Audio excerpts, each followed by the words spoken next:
Food is such a wonderful thing. We live for food almost, and we love it, and it's wonderful, and especially in a relaxed setting, and we socialise with food, and it becomes a real social gathering a lot of the time. But what is the right food to eat? That's the question. Now, we do know one thing, that food can be the slowest poison. Now, the reason why food can be the slowest poison is because our body is so resistant to breaking. And we can abuse our body with food for years and years and years and years. And then eventually it says, that's it, I'm giving up, I've had enough.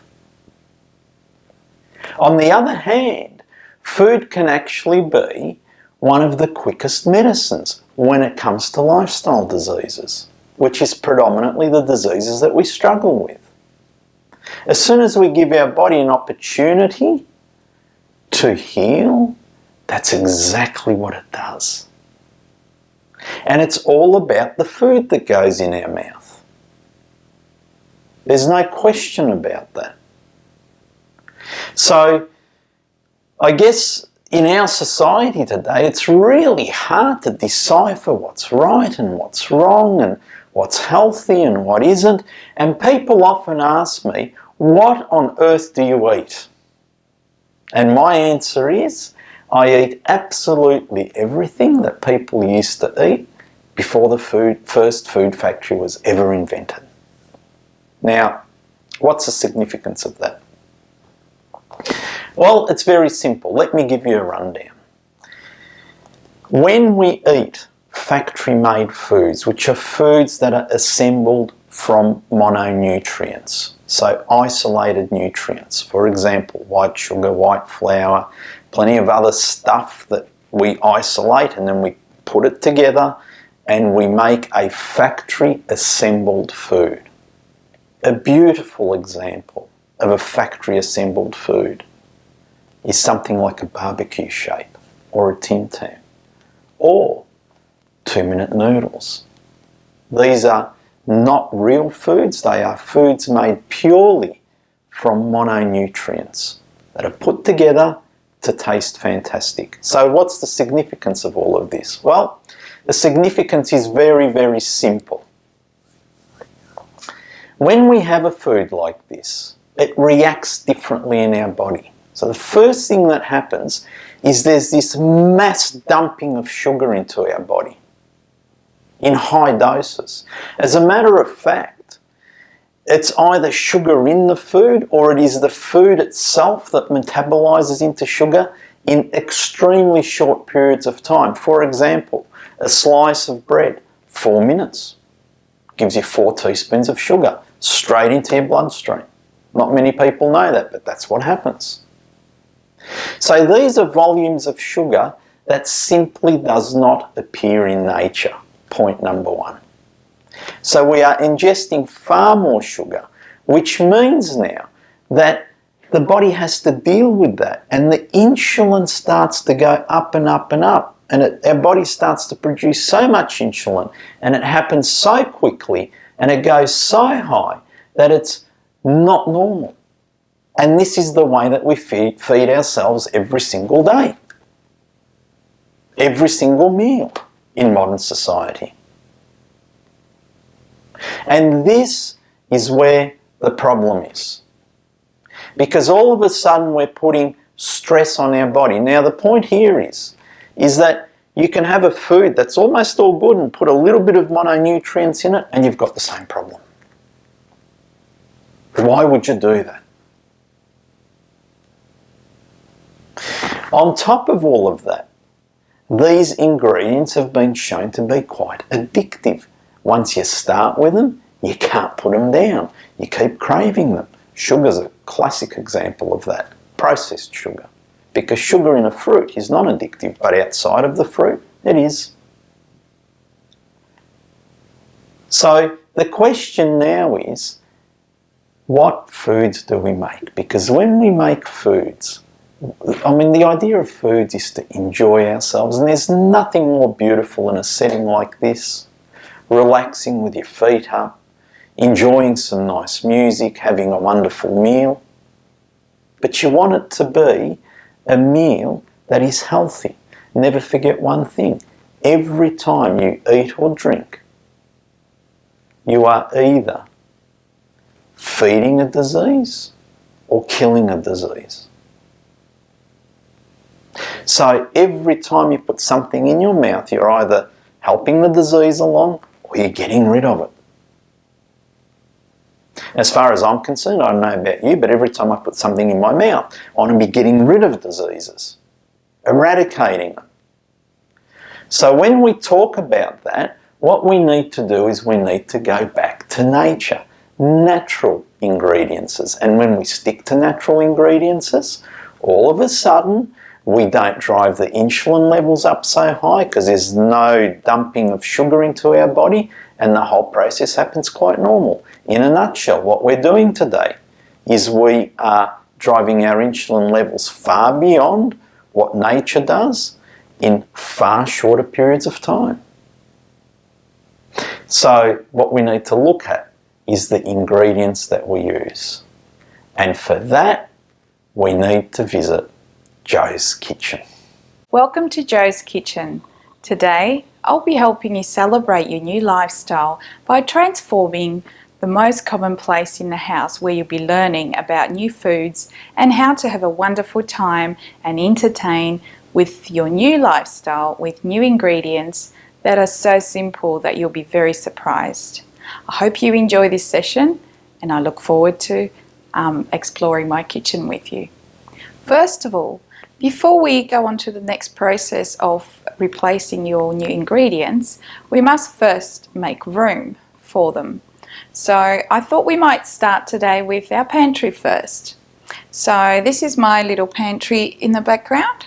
And before we were able to buy the new ingredients, we had to make a decision of what we really don't want in our kitchen and our pantry to start with.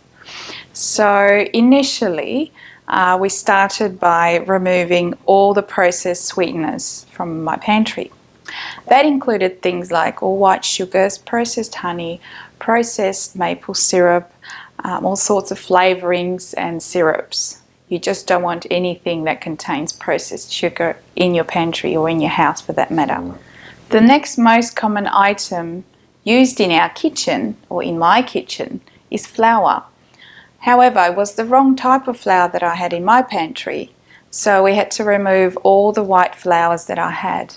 That included my plain flour, my self-raising flour, a lot of the corn flours have got actually wheat in them, so you have to be probably replacing those as well. So any white flour that you have in your pantry needs to go. So the next very common item in my pantry was rice.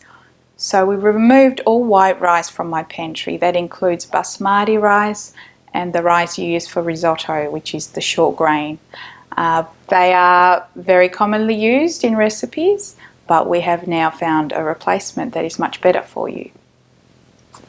Being from a European background, pasta was one of the most common dishes in our kitchen. We have had to remove the white pasta from the kitchen, and we found some really exciting alternatives, so it's not all bad news. So throw all your white pasta out, as you will not be needing it anymore.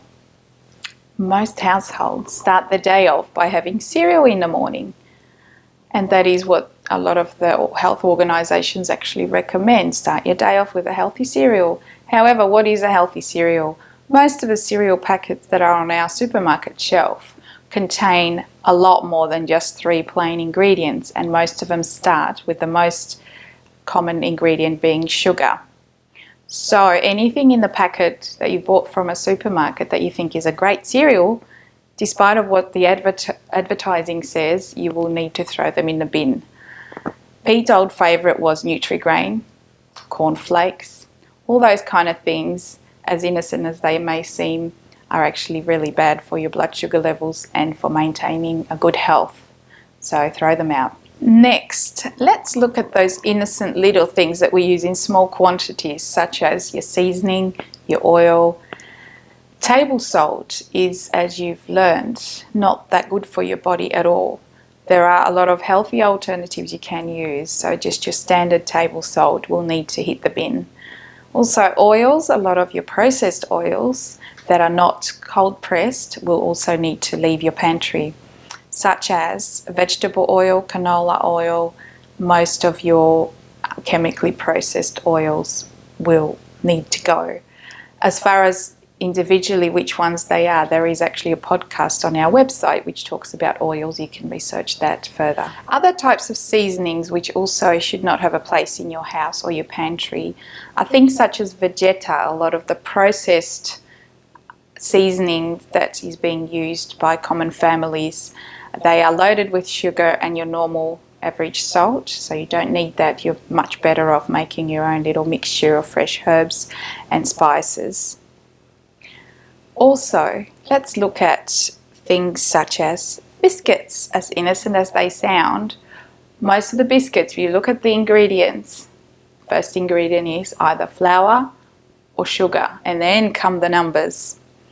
Why not just forget about it, throw them in a bin? You know they're not good for you. You can replace them with much better things. So all kinds of biscuits from a packet, if they've got more than 3 ingredients and the ingredients include sugar and flour, need to go. Let's say it's morning tea and you're looking at something to fill that little void. I bet you'll open the pantry and pull out a coffee and some lollies or some little snack to go with it. So all processed coffees that dissolve in your cup basically are chemically made that way. Therefore, when you're consuming them, you're putting chemicals in your body. I'm sure you don't want to do that. Also, a lot of the mixtures, the coffee little sachets, have got a lot of sugar and other chemicals in them that make the flavour enhanced. So you don't really want them in your pantry. You don't want to offer them to your loved ones. You don't want to have them in your clean body that you've just spent a long time preparing for a new lifestyle. So throw all those out. And lollies also, as you know, that's basically just sugar and flavours. So you don't want to have them around for kids and other people to be tempted with when you know there's a lot of other substitutes you can have that are much better for you. Another very common ingredient that you can reach for any time of the day is a nice slice of toast. Now, who doesn't like bread? Most of us were brought up on bread and we treat bread as the most common food item in our house. Now, with bread, as you have learned throughout the program, that you've got to be careful with which type you will consume. I will talk about alternatives later, but for starters, you want to get rid of all the white bread in your pantry or in your freezer, wherever you keep it. Anything containing white flour is going to spike your sugar levels, so you don't want that around to tempt you. Also, any spreads that you may put on, such as jams, processed peanut butter, Nutella, and lots of other sauces and jams that spreads that you can have on the bread, you want to get rid of those because you don't need to have them. So when you think about what you'll put on the bread, the first thing that comes to some of our minds is maybe Nutella or jam or peanut butter with lots of salt and sugar in them. You don't need to have those anymore, so throw them in the bin and you'll be amazed what you can replace them with. So I spoke about white bread, but I also want to mention the brown breads that you buy. They may look brown and you think, oh, that must be a healthy alternative. However, most of the time they are still made with just white wheat flour and just added colour to make them look brown, or a couple of seeds to make them look healthy. So please always ask about what is the main ingredient, is there any white flour in it? And you'll be amazed how many breads just do have majority of white wheat flour in them. Let's move on to the fridge now. What is the most common item in your fridge? I found in my old fridge the most common product that was in there was dairies. So with dairy products, you've got to be really careful, as a lot of them have gone through a major processing process with lots of chemicals being added and lengthy time in conjunction with different additives to make the end product. Therefore, any dairies that have gone through those processes, we want to get rid of them. Therefore, things like butter, margarine, any flavoured yogurts, any flavoured custards, any flavoured desserts, any flavoured milks, things like that all must go in the bin, unfortunately. And also cheeses. Cheeses go through a lot of process, as those of you who have been involved in cheese making know that cheeses actually have a lot of ingredients that you don't even know about that are in there to make the end product. So most of your dairy products must hit the bin, including your cow's milk. It's found, as you've learned in the previous sessions, that dairy milk or cow's milk is actually not that beneficial for your calcium levels, as we're led to believe by a lot of research and companies that are trying to promote dairy products. There's also creams. Now you would think low-fat cream, that must be good for me, the fat's been removed. However, this is right across board for anything dairy or anything that says low fat. Usually they replace the fat with sugar. So actually 100% sugar is actually low fat. It's got no fat in it, but it's 100% sugar. So you're better off just totally ignoring the signs that say low fat. And you know better now that you're better off going for full cream. Anyway, with dairies, as we spoke about, there's only a couple that we do have in our new kitchen, and I'll be talking about them later on. But creams are out of the fridge, so throw them out. Okay, let's look at soft drinks now and fruit juices, which were also very common in our household before we changed our lifestyle.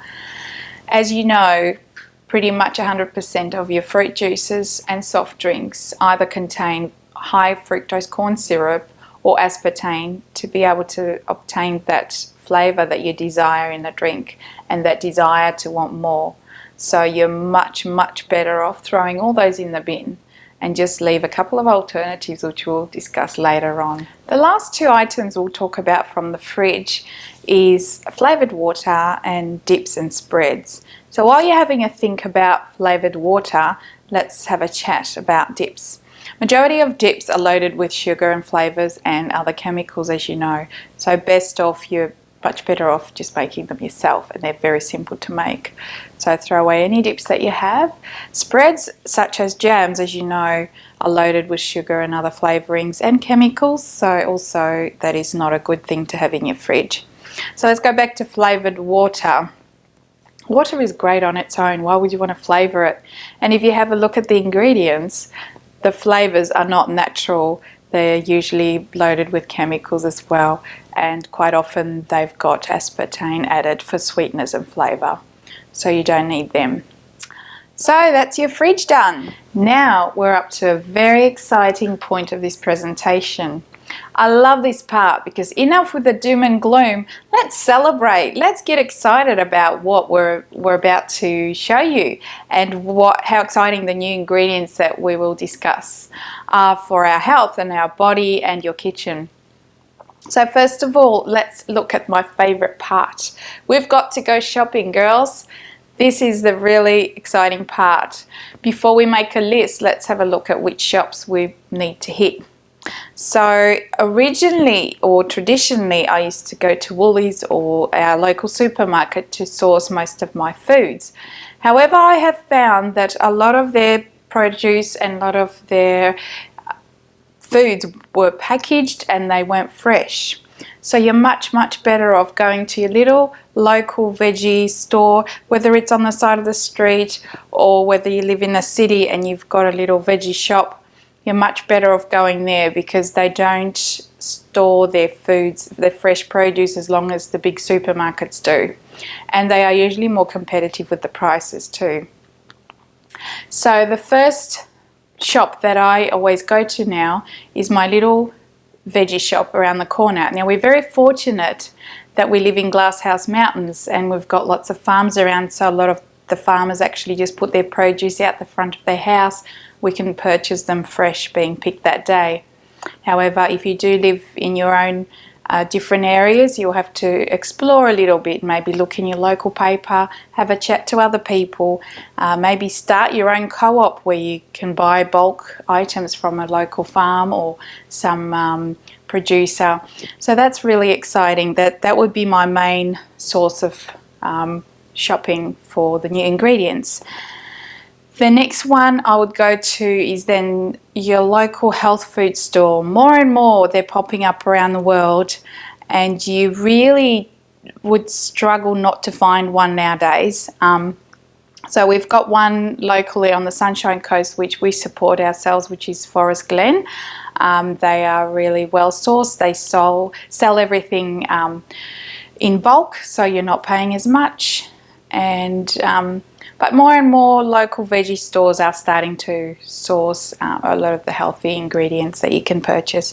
And then finally, I do go shopping to the big supermarkets for certain items that you cannot get anywhere else. But that is usually my last stop. And so we've got Aldi, Costco, Woolworths, Coles, wherever you live in the world, whatever your supermarket is, you'll have to go and have a look at what they have and the least processed ingredients that they may contain might actually be useful. Okay, so now we're going shopping. So what do we need? A shopping list. So generally I start with one cupboard, then I move on to the next. So first we'll start off with the pantry. Now I want to make this as real as possible, so I'm just showing you what's in my pantry, okay? It just so happened I had a big cook up on the weekend, so I've used up on my spelt flour. However, spelt flour is my main flour that I use for cooking. So I haven't got any to show you, but usually wholemeal spelt flour. You can even purchase that in a supermarket if you don't have a local health food shop that sources that. The other flours that I have in my pantry, this one is an organic buckwheat flour. You can make this yourself if you just buy raw buckwheat and you've got a good quality blender. If you just blend it, it will make flour. So it's quite a versatile one, very high in iron and fibre and very easy to work with. Another one I have here is coconut flour. It can tend to be slightly drier, so generally used for cakes, making sweets, but when you do use it you may need to add some extra liquid to make it work for you. I want to talk about sugar and your sugar substitutes. So your best alternative first should be a piece of fruit or a nice dry date. Now if you need to use sugar in your recipe or in your cooking, there is a few alternatives. Now for a diabetic, you're looking at the sugar that's most low in the GI rating. So we found the coconut sugar natural, it's got to be at 100% natural, organic is preferable. Coconut sugar is low in GI. It's very good for you and you use it 1-to-1. So if the recipe says 1 tablespoon of normal sugar, use 1 tablespoon of the coconut. However, since we've changed our lifestyle, I found that a lot of the recipes I use about half of what they say and it's still sweet enough. Also, maple syrup is another good alternative. You must be very careful with maple syrup though, because it must be 100% pure. Now this is one that we bought at Costco. It is quite price competitive, but you've just got to make sure the ingredients just contain 100% maple syrup. I have been fooled once before where it looked all natural and it said natural maple syrup. When I got home I looked at the back and the first ingredient was sugar, so I knew I'd been fooled. I took it back to the supermarket. So maple syrup is a good alternative, good natural source of sweetener. Now most of you might have heard of this lady, Sarah Wilson. She's put out a few books about I Quit Sugar. And she actually promotes this rice malt syrup, and I went and I was surprised I actually found it in a supermarket and it was relatively well priced, which is really good. It only cost me about $3 to $4, and the ingredient, this was the exciting part, the ingredient is organic brown rice. That's it, nothing else. So this is very low in fructose, therefore another good sugar alternative. There is another couple of products you could use, such as agave syrup. However, the agave syrup has got slightly higher fructose level, so you only use small amounts of that. Actually, that goes for all the sugars. You don't want to use a lot of it anyway. The other thing that you may be able to use is, we get often asked about stevia, and stevia in its natural form comes on the plant and it's green. If you've got a stevia plant, by all means you can use that as your natural sweetener. However, the stevia you buy in a supermarket is white, and I figure anything that's white has been processed too much, so I prefer not to use that myself. I haven't mentioned honey yet. Honey is one of these products that you also need to be careful with. First of all, for diabetics, any kind of honey in excess can elevate your blood sugars.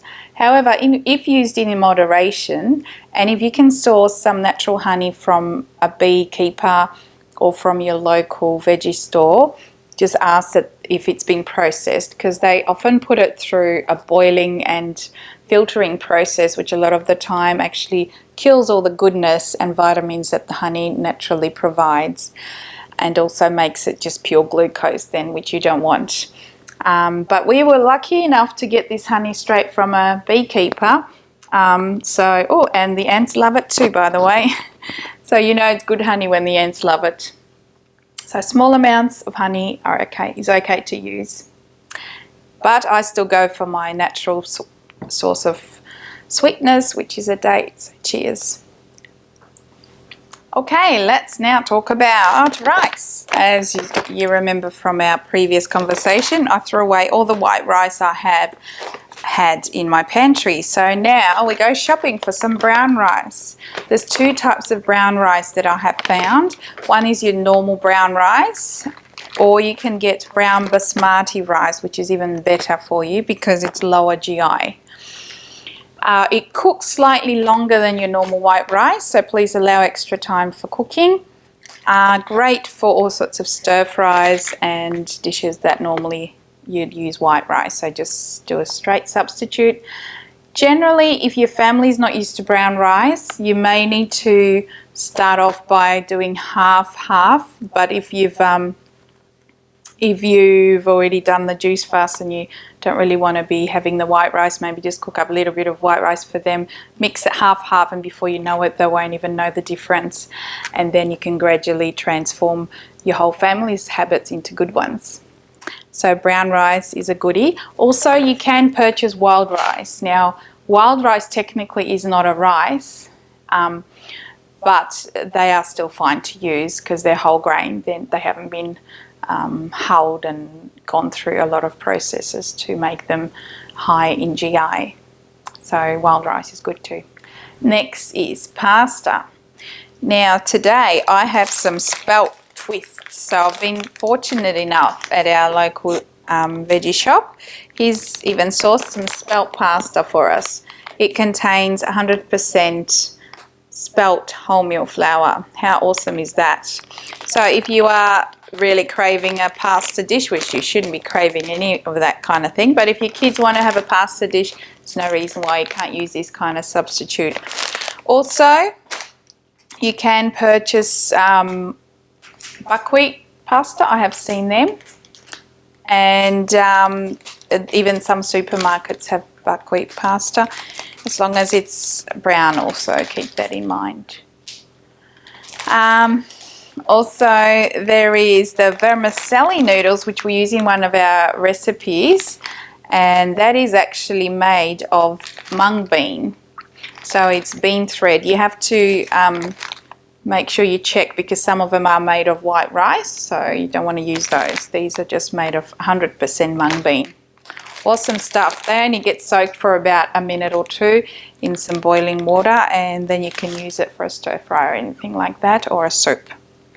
So that's pasta for us. Since we're on the topic of pasta, if you want to make a nice lasagna or some crepes, I have got a recipe on our website which I use spelt flour for, and you make very thin crepes, and then you can use those crepes as your pasta sheets, or you can wrap them up and use them as we do in the recipe as well, for stuffed crepes with a nice tomato topping.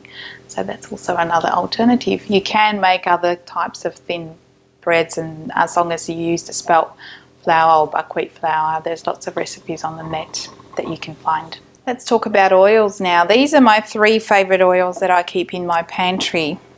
So let's talk about olive oil first. Obviously, first preference is cold press extra virgin olive oil. This flavour in particular is very mild, so it's great for salads, as it doesn't have the bittery taste. Very good for salads. There is also other oils which I don't have here with me, but avocado oil is really good, macadamia oil. They're cold pressed and they are usually a little bit more expensive, but very nutritional for you. For cooking, however, I use the grapeseed oil because it's got a very high burning point in preference to the olive oil. Also, coconut oil has got some quite interesting and very good health benefits, which there's a lot of discussion about. It is considered a good oil, so even in summer or winter, if you need a spreading oil, if you want to spread something on a piece of bread or anything, you keep it in the fridge and it goes hard and then it's spreadable. We use this for a lot of the cakes as a substitute to butter or oils. It's got a nice coconut flavour to it, so it adds beautiful flavour. For cooking, it's also beneficial, and you can use it for salads too. However, it will go that white colour when it gets cold, so you'll see it in the salad, whereas the olive oil will maintain its nice ambient see-through texture. So that's our oils. Let's look at seasoning now. So first of all, soya sauce. This is one that we have sourced to be quite good. Doesn't have many nasties in it, doesn't have sugar, and it's organic. Good one. It's called tamari. Another great seasoning is pure sesame oil. Make sure it's 100% sesame oil. And apple cider vinegar is not only nice in giving your salads a bit of a zing, but also has got some health benefits. But you can't go wrong with just a squeeze of nice fresh lemon also to enhance the flavour of your salad. Now let's move to your dry herbs and seasoning. So cracked pepper is always a wonderful alternative. Himalayan salt, great, containing lots of minerals and beneficial ingredients for your body well-being. Cinnamon, most of you should be aware cinnamon actually lowers your blood sugar levels. So if you're reaching for a dessert or looking for a recipe that's good for diabetics, if you include cinnamon in it, it will reduce your blood sugar levels, or it will help to maintain them from spiking and going up with the other sweeteners that are used in the recipe. Herbs is my favourite. If you don't have access to fresh herbs, they are quite easy to grow in the pot, even if you live in a city.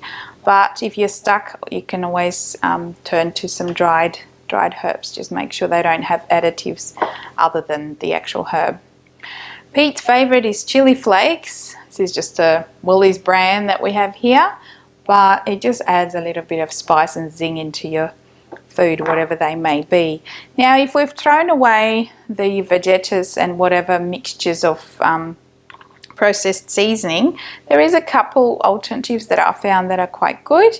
Habamea, it's one that's often sold in health food supermarkets, and that's just got sea salt as well as dehydrated vegetables in it. Quite a nice alternative for marinating and flavouring your foods.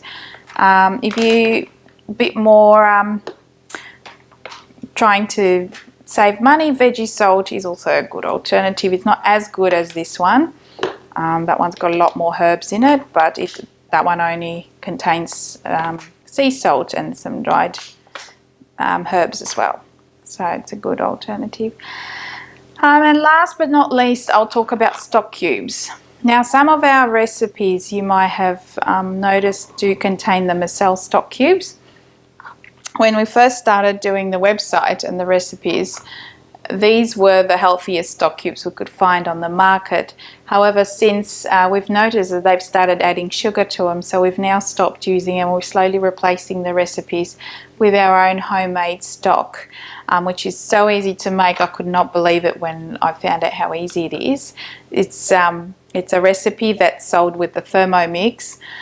But if you don't have a Thermomix, there's no reason why you can't make your own. There are a few different recipes available on the web, but we will be posting our recipe shortly. Let's talk about breads now and bread substitutes. It's best to make your own bread, as you know, because you know exactly what you've put in it. You've chosen the ingredients well. You've chosen the ingredients that you know are good for you. They're not going to damage your health and your body. There is a couple of recipes on the website, but there is a lot more on the internet. If you just type in healthy bread, you'll be amazed how many different bread recipes there are that use other flours and whole grain seeds and grains. I've just got one example here that I've managed to find that we have actually bought in Forest Glen in our local healthy produce supermarket. The brand is Healthy Bake, and they actually are based in Liddell, I believe. They have got this bread and many others. This one is an organic protein sourdough, and it's got a couple of super flours like teff and amaranth. Ingredients are organic wholemeal oat flour, filtered water, organic oat bran.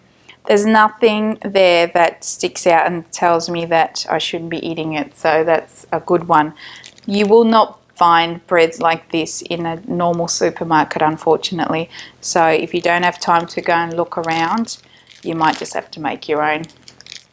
They do also make spelt bread and kamut flour bread. That's another ancient grain that hasn't gone through all the genetic modifications, and it doesn't affect your blood sugar levels as much.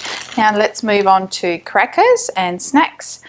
So ideally, there is a recipe on the website how to make your own crackers out of almond meal. That is really easy. Just almond milk. You add almond meal and coconut oil and a bit of herbs, and you roll it out and you got beautiful crackers. However, if you haven't got time to make them, there is a couple of alternatives you can use. Plain rice cakes, make sure it's these ones and make sure they're plain. If you actually have a look at the ingredients is 100% brown rice. That's a good one. There is also, someone's introduced us to these. Not sure where they've bought them, but they brought some to our last Diabetic Health Clinic celebration dinner. They're made of black rice, and there's nothing in there that I can find that's nasty. So that's another good healthy alternative. And Ryvita, they do make some good stuff. So this one I found that it's only got whole grain seeds and grains, not including wheat. It's only got rye, but always read the ingredients. However, keeping in mind this is packet stuff, so you're always better off going for your fresh produce as number one, and then only have this in small amounts when you really need to just have an alternative. Let's now zoom in on breakfast. It is the most important meal after all of your day. So we've thrown away all the cereals and the nasties. What can we substitute them with? So the most common thing that we use in our house is actually a beautiful smoothie in the morning. That usually contains a couple of nice fresh fruit, whether it be a banana and a pear or an apple or any other fruit. Then we add a bit of greens to it, such as spinach, baby spinach. And then you can use some nuts and seeds. Throw whatever you've got in the house, just pop it in. You can use some LSA, or you can make your own. It's just linseed, sunflower seeds and almonds.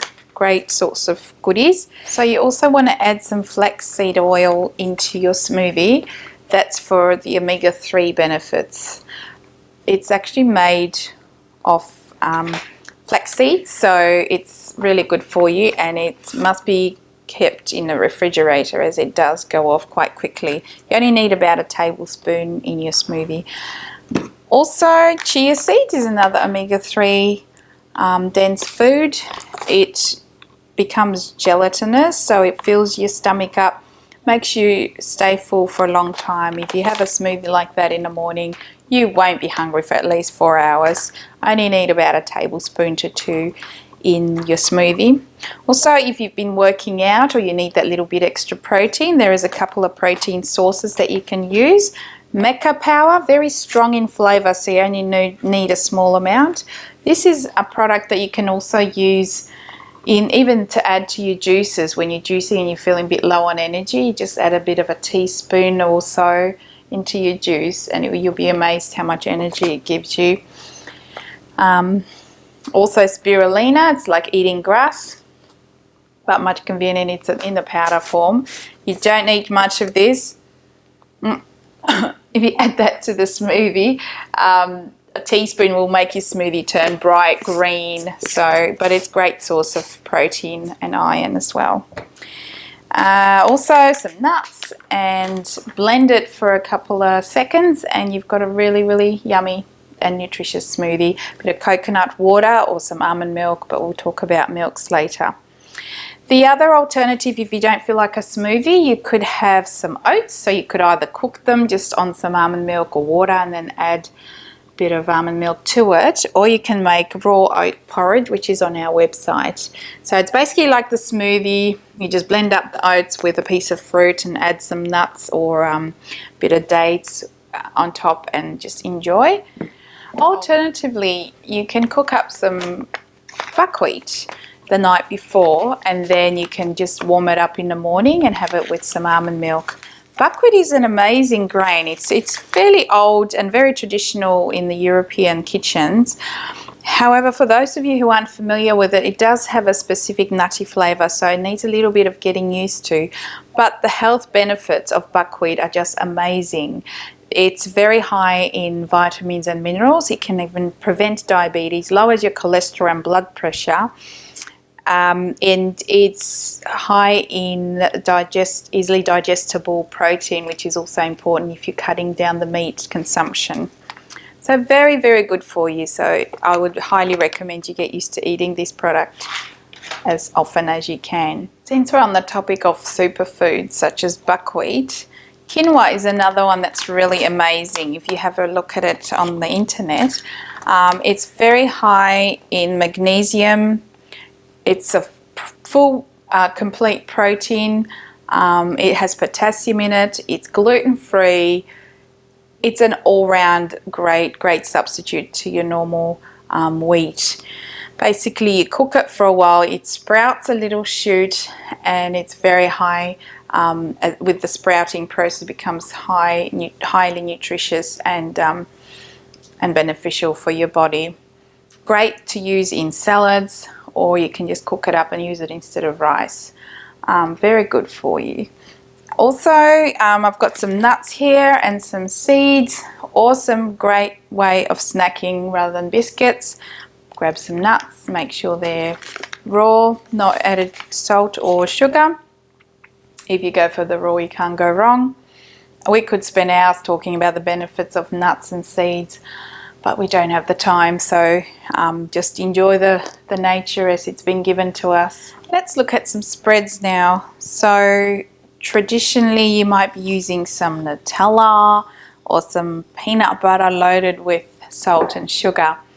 We have now found, and we've actually got a healthy Nutella recipe on the website, but I found the Pure Harvest brand cocoa almond spread, which also just contains coconut oil and raw cacao and the rice malt syrup. So that's a healthy Nutella alternative, you could call it. But I would prefer just a plain tahini, which is all it is just naturally ground sesame seeds. It's got a beautiful flavour, especially with a touch of honey on top. Really nice. I just want to bring to your attention something about vanilla extract. Most of the vanilla extracts you have in the supermarket are actually loaded with sugar, and some of them have alcohol, and don't actually have proper vanilla extract. It just has flavouring. This is a good one that I found in our supermarket. It's actually got seeds and a bit of the vanilla bean parts in it as well. It's a good one. Let's look at coffee and coffee substitutes. Since we've given away the coffee habit, another really nice new habit that we've created when we do go out is a beautiful loose chai tea on almond milk. Most of the places you go to will go to the effort of actually frothing up the almond milk and then adding the loose chai tea leaves into it, and you can ask for a side of honey, just a touch to sweeten it a bit. It's really nice, and you actually feel like you're getting your money's worth because they're going into a bit of an effort to make your hot drink rather than just popping a tea bag in and having a tea. However, talking of teas, there are lots of yummy, delicious teas that you can choose from that are much better for you than coffee. So I've got my little selection here. I've got rooibos tea, peppermint chamomile, lots of fruit teas. Green and peppermint is my favourite, and I found this brand, which is an organic one, and it's really tasty because it's got the touch of mint in it. Be careful with some teas, especially the twinings, they can sometimes add sugar to their tea bags, so make sure you read the ingredients. Loose tea is always better. They don't have glue sealing the bags, and you're not consuming unnecessary nasties. And last but not least, raw cacao powder is highly nutritious in lots of minerals, and you can just mix it with a bit of hot water and then add some almond milk or coconut milk. Makes a beautiful warm drink. High in potassium and magnesium, good for you. Not in huge amounts, but small amounts is good. Now, for those of you who are chocolate lovers, it's not all bad news. There is cacao butter that you can buy, and you can actually make your own chocolate. It's quite simple, you'd be amazed, and there are lots of recipes on the net using that, or you can use just your normal coconut oil, add whatever flavour you want as far as raw cacao or some nuts, and then you just let it cool in the fridge, and you've got your own homemade recipe of chocolate, and it's delicious in small amounts. One more thing about the pantry I forgot to mention is our legumes. They're very valuable in your diet if you're trying to reduce your meat consumption. This is just an Italian soup mix. It's got a variety of different legumes. It cooks quite quickly.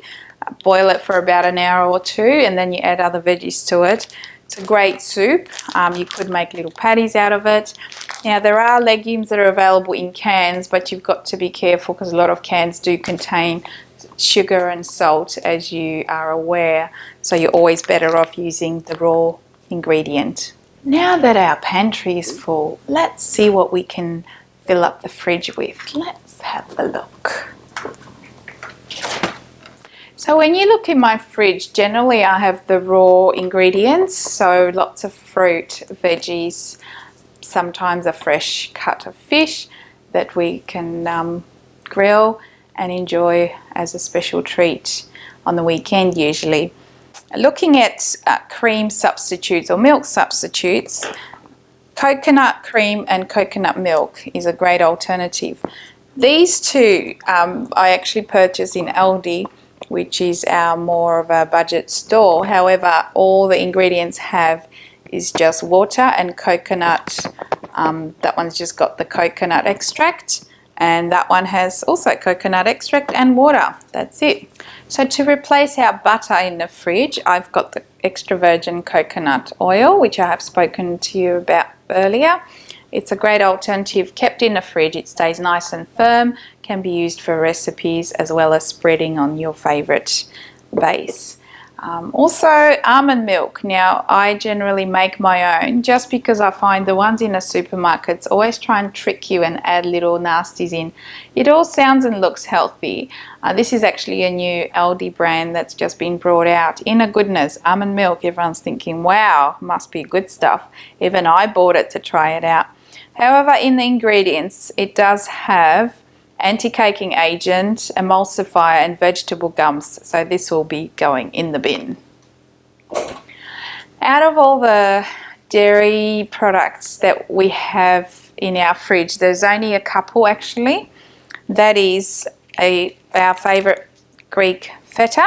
It's actually made of goat and sheep milk, and there's no other nasty ingredients. So that's actually an organic Greek feta. We do use that in our salads occasionally.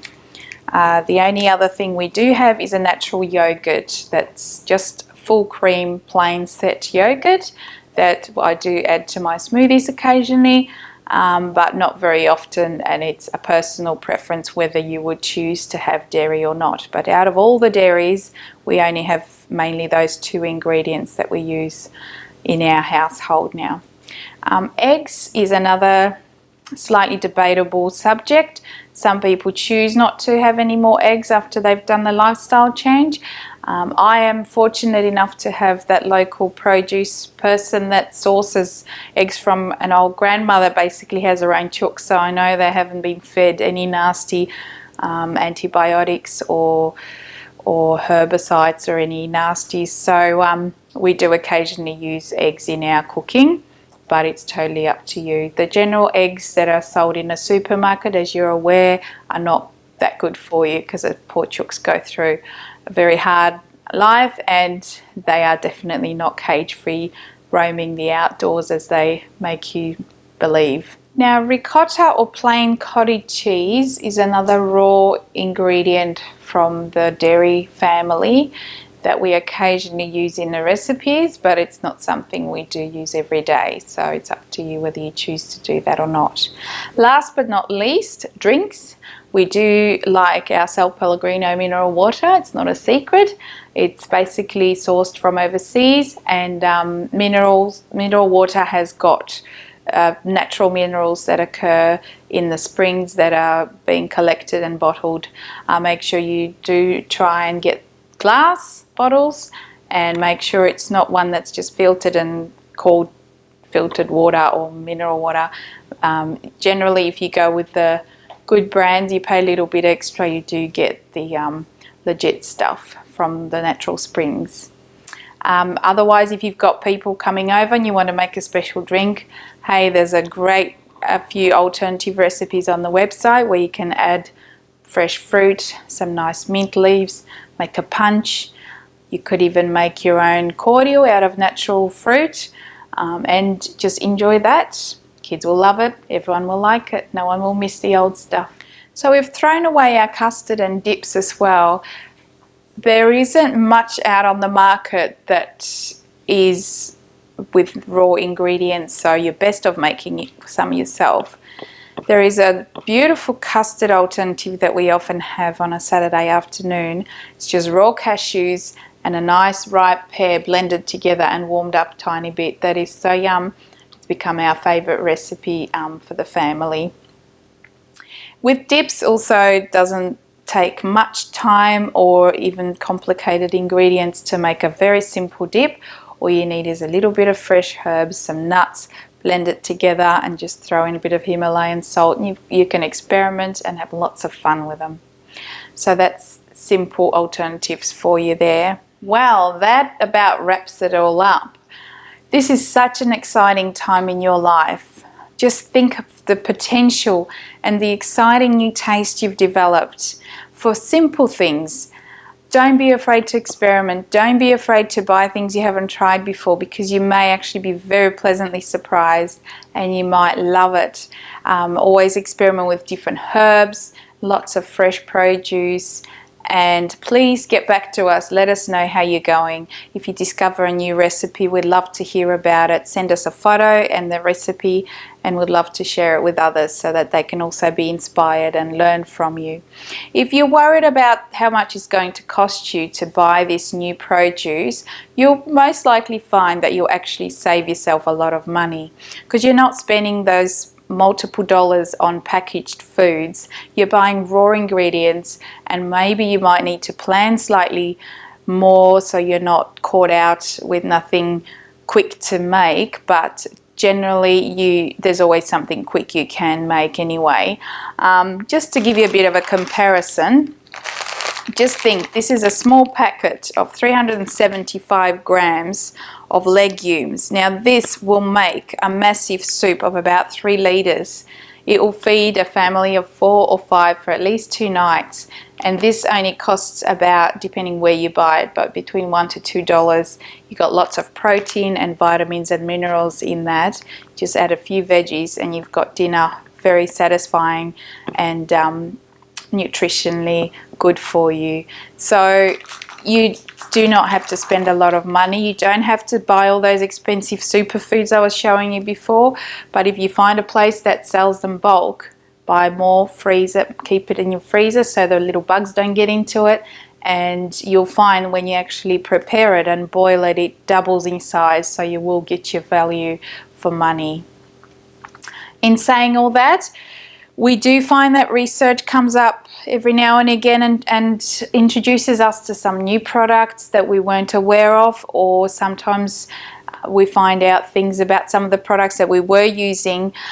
So we are always updating our recipes, and if you stick to our newsletters, read them, and our updates, you'll find that we'll do our best at keeping you posted at what's best for your body as far as we know and what's known out there. So all the best, enjoy your new way of cooking. Until next time, see ya. So we're back to the shack. And after all of that, and wasn't that fantastic? I mean, we're just talking about the real basics here. And, you know, there are things available that you can use. These are things that are quite healthy for us. They do come packaged. You have to be so careful with packaged foods. And Joanne pointed out some of those things. You know, it's so easy to get misled. So you really do have to be careful. Here's the thing. What you want to be doing is when you have your meals, you want to be eating a large portion of your meal that's raw. It's a very good idea, if you look at your plate, to have that 50% raw foods.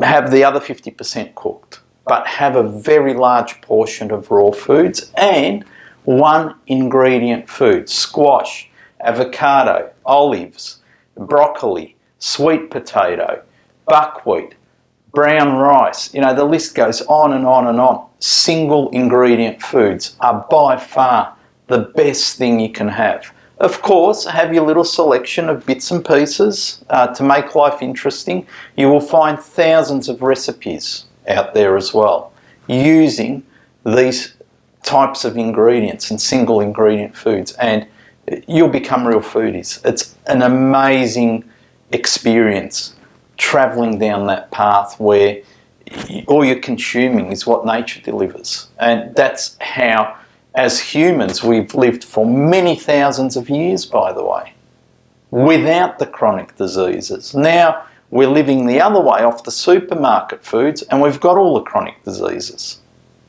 It's not rocket science to work all that out. It's a wonderful experience. Your health changes, everything changes, and it's just a matter of maintaining that into the future and really totally eradicating anything that isn't quite right. You know, the thinking around food is totally incorrect. We're told that a little bit of the other stuff is okay. Well, if that's the case, you know, you can apply that to other situations. If, you know, a little bit is okay, then maybe we should all smoke a little bit, because that's okay. Well, if something is damaging to our health, why is a little bit okay? Good question, right? But that's the thinking that everybody operates under. Totally wrong paradigm. Being in a situation where you don't have to go there is an absolute wonderful thing. And I just want to say one thing. We've had a look at some single ingredient foods today. Foods which are very beneficial to our health. For some reason, they are called alternative foods. I would like you to start thinking about that differently. These are not alternative foods. These are the real foods. What's on the supermarket shelves are the factory assembled counterfeit foods. For every counterfeit food that you will find on your supermarket shelf, you will find the natural, real food. And it's not an alternative food, it is the original food. And it's a bit like saying, my shack here is a real good alternative to work. It sort of makes sense, but it doesn't. Because this shack here, as far as I'm concerned, is what life's all about. So it's the real deal. And the alternative thing that we really need to be thinking about is working, right? Working ourselves into the ground, because that's what we do as a humanity, and that's another story. But we really need to think about things the way they are. Each one of us enjoys a holiday. That's the real deal. Unfortunately, we work all year to get 4 weeks of holidays, unfortunately. But when we do get them, we enjoy them. So think about foods the same way. Everybody eats all these foods almost all their life. And so they talk about the real foods in that context as the alternative foods. But that is actually quite wrong. The foods that you saw today are the real deal. I want to encourage you to put only the real deal in your mouth. That will continue to improve your health. And like I said before, remember one thing. Food can be the slowest poison or the quickest medicine. Enjoy the quickest medicine on the face of the planet.